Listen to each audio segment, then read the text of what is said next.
"Got a you don't know me, but there's something you should know about your husband" message while caring for our cancer-stricken son. She showed me copies of their messages, including one in which he claimed to be divorced.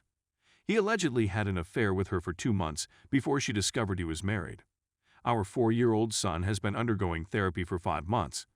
Not only is this a massive betrayal at the worst possible moment for our family, but he's also endangering our son's health and life by engaging in needless unmasked contact with someone outside of our bubble during a pandemic. My head is racing because I'm in shock. I'm at a loss on how to handle this with him. Cheating is an automatic relationship ender in my opinion, but we've been advised to avoid putting our kid through extra stress throughout his treatment, and I'm worried that if I leave his father, it would be too difficult for him. I'm not sure whether I should attempt to save our marriage for the sake of our kid.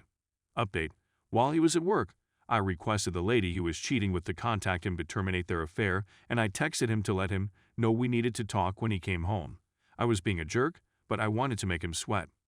I informed him I knew what he'd done when he came home. I told him I would not tolerate his not just cheating on me, but also putting our son's health at danger in the event of a pandemic. I informed him I no longer trusted, loved, or desired him in my life. I instructed him to collect his belongings, say goodbye to his kid, and go. He essentially transformed into a new person on the moment. It was as if his mask had come off and he transformed into this nasty person I'd never seen before. He said he only did it because I wasn't attentive enough, implying that I wasn't accessible as often as he desired while my kid is fighting for his life in a scary and agonizing battle. He told me that I should say goodbye to my kid and go, but I'm not leaving him with him since I don't trust him with our son's health if he's putting him in danger only to get laid more often. He instructed me to take my kid and go after I refused to leave my son since this home was his before I came in and we married. He intended to toss out his cancer-stricken 4-year-old. Finally, he decided to depart temporarily while we worked out the details of our living arrangement. We informed our kid that he'd been near someone who had COVID and that he needed to be away for a time to keep him safe. I only hope that all of the changes that are going to occur in my son's life do not cause him undue worry. Story 2. My fiancé, F23, lied to me, M26, for 3 months about wanting to fix our relationship, then cheated on me with a guy at work. This is a lengthy read, but please devote the time to it. I'd want to tell everyone about my experience. On August 22nd of this year, we got engaged. Yes, she said strongly. We shared an apartment for a while before moving into a home to rent jointly. Our relationship was going swimmingly, I reasoned. She became distant about a week after we moved in. Dismissive. I brought it up to her the night I spotted it, and she was on her phone for the most of the time I was talking to her. Remember that she was dismissive during the whole narrative I'm telling.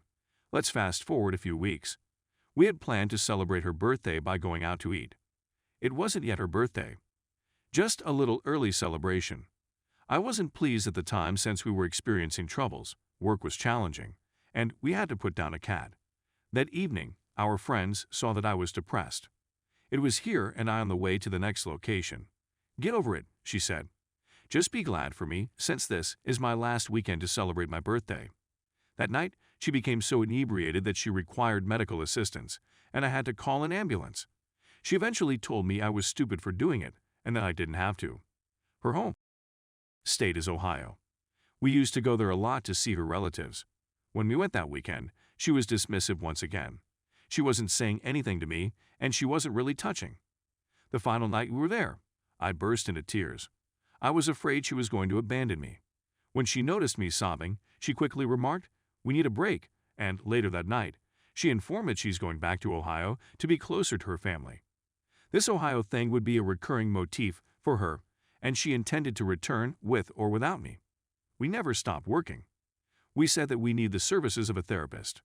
I had to search for a therapist since she would never look for one. We hadn't had any up to this point, maybe in a month. When I got home from work one day, I informed her that this needed to change. She said that she did not want to have with me, that she is showing an interest in other men. I assumed she wasn't cheating on me since she was forthright about the other people. She didn't want to tell me which men, but she eventually revealed one of her coworkers. We went on a date once to attempt to rekindle things. I saw it when she texted her partner, "I would rather be with you, but I have to remain here and act like I wanted to be in this relationship." I called her out on it, and she made up this nonsense. Another time, she became irritated with me and punched me in the face. Then she stated she wasn't sorry for anything and that I was an emotional and that's why she doesn't want to have with me. She went on a ladies' excursion on November 19th. I asked her to check in the night before. At the very least, assure me she's okay. I didn't care who she was or what she was up to. All she needed to know was that she was okay. She was never able to. At 2 a.m., I had to ask her. She said that she was. The next day she returned, saying they were going out with the bar staff and that a man attempted to pick her up. I found it unusual that she hadn't told me that the night before. Usually she would. I was skeptical, so I checked her phone. I discovered that she shared a Snapchat photo of herself and her friends naked butts to another man. I called her out on it, and she quickly accused me of being strange and creepy for looking through her phone. She then exited and went to a friend's place. We split up for a few hours, but I somehow got her back after she begged us to work things out and visit the therapist we had arranged to see. We haven't even attempted counseling yet, she says, so I started putting things together after that. Around Thanksgiving, she began staying late at work, leaving her engagement ring in the vehicle when she returned home, and on December 10th, I saw she was texting the man at work. We traveled to the city on December 11th, and I saw she texted him a few times that day as well.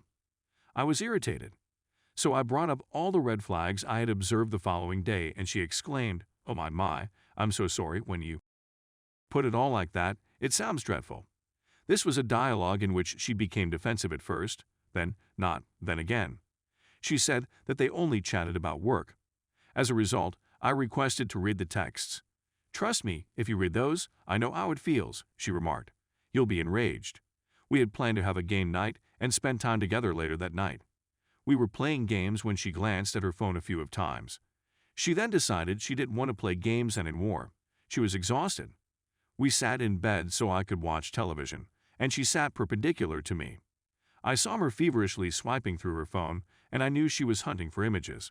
I'm thinking to myself, she's giving this man nudes right next to me. Her feet were on top of me. Her phone is charging next to me. I asked her if she wanted to charge her phone as she rolled over. There was no reaction. I stated 2 more things but received no answer. It sounded like it was speaking to a brick wall. I woke up an hour later, slept on the sofa, and dumped her at 7 a.m. on December 13th. She didn't put up much of a fight. She nodded and went to work. She returned later that day and handed me the ring. She admitted to me that she had been fooling about with this man at work and that she had been lying about it. She said she didn't think about me when she did. She even wore the ring while she was having an affair with me. Everyone at work, she said, was aware that something was wrong with them. I inquired as to how long it had been going on. She said she didn't know, but it might be weeks. She later told me I didn't have with him. At least, not yet. She couldn't look at me for the whole of the chat, and she didn't apologize. After our chat, I walked upstairs to contact individuals. I went back down. She had left her perfume and hair in the shower and then proceeded to have with this man. I also knew where she was supposed to stay, but she wasn't there. That was the last straw. That was our final in-person discussion. Throughout the 3 months, she would make difficulties, I would want to go, and she would fight back and say, "We can solve it." She became irritated if I was angry or depressed. She did it because she stated she felt guilty for feeling this way and that it was affecting her. In addition, she was disdainful. She didn't inquire about me, and her friends didn't speak to me much anymore. She made it seem as though I was the issue. She wouldn't kiss me or even cuddle with me. She'd stay up late on her phone, not talking to me. In retrospect, this was the worst 3 months of my life. I despised it and was quite miserable as a result. She was aware of this, and she was aware that I was battling for her. She couldn't give a she didn't care about me, deep within. I know she cheated on me for the first time in September. I also have a strong suspicion she had with him before. Now it's all over. I can be content. What this lady did to me will leave a scar on my body for the rest of my life. I can recover and reclaim my identity.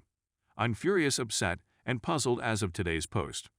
But I immediately feel better since she's no longer causing me pain. I'll never let a lady take advantage of my affection and lie to me about anything. I'm happy now that she's gone. Update. She has officially left my home. She seemed to have vanished. I now feel like I can go on with my life. She's now completely banned on everything. There is no method to reach me. I'm relieved she's gone. I now feel like I can grin.